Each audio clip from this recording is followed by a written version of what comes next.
Hi, this is Jason Sen from daytradeideas.com. Going to have a look at some commodities today. This is the daily chart for spot gold.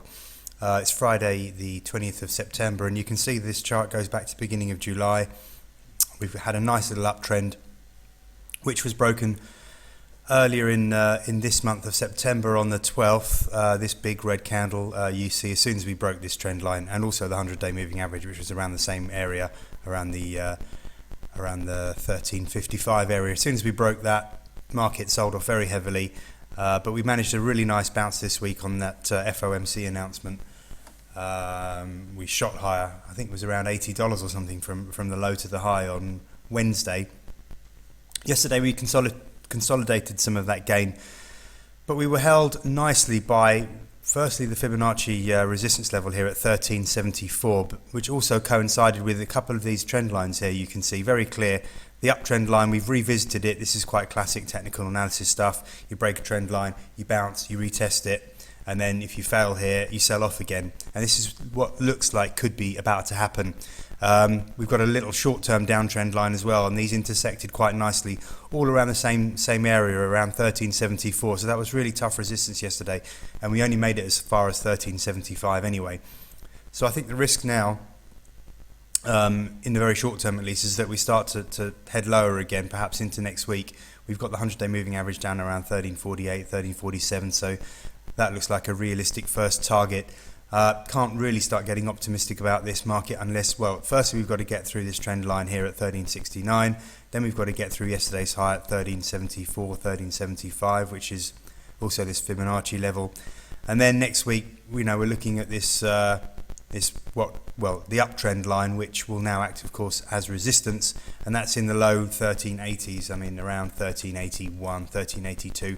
So quite a lot of resistance for gold to tackle, and it's really only above, if we manage to get above this 1382 area and preferably close above it, that we could start feeling more positive. But otherwise, gold is in a longer term bear trend. This rally that we saw through July and August was really only a rally, a bear market rally, a recovery from a very, very oversold position. As you can see from, I'm just trying to scrunch this up. As you can see from, here we go. The last leg down was from October last year, and we only really managed to bounce to the 38.2% Fibonacci retracement target, which is always a big resistance level in a bear market, and that was at 1415. We did blip through it to 1433, but we didn't really manage to close above it, and then we just sold straight back off. So gold, from a technical perspective at least, is kind of doing what it should do, and let's see now if these trend lines hold this little rally this week and we see a sell-off again into next week. On the subject of commodities, I just wanted to point out Nat Gas, because it's working quite well on a technical level as well.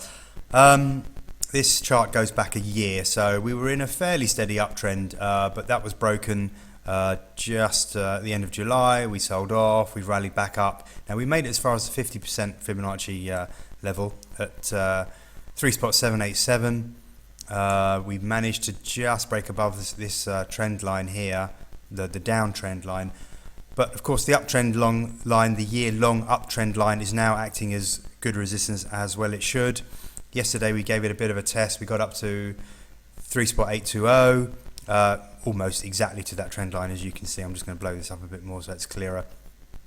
So the question is now, have we seen the end of this little bounce through the late summer and into September? I've magically appeared this little uptrend line, which just goes back to the 8th of August, so about 6 weeks or so, 5 or 6 weeks. So this will be quite crucial now. We've got the 100-day moving average at 37.19, and we've got the 200-day moving average at 36.70. So these are sort of levels we want to watch carefully. The 200 days work quite well in recent days, so below 36.70 is going to be a problem. We're going to be testing this trend line, which is around the 36.50-40 area, and a break below there would signal then some selling pressure, I should imagine. Only really a move above this one-year trend line, which is around the 38.30 area. Only really a break and a close above that 38.30 area would now allow us to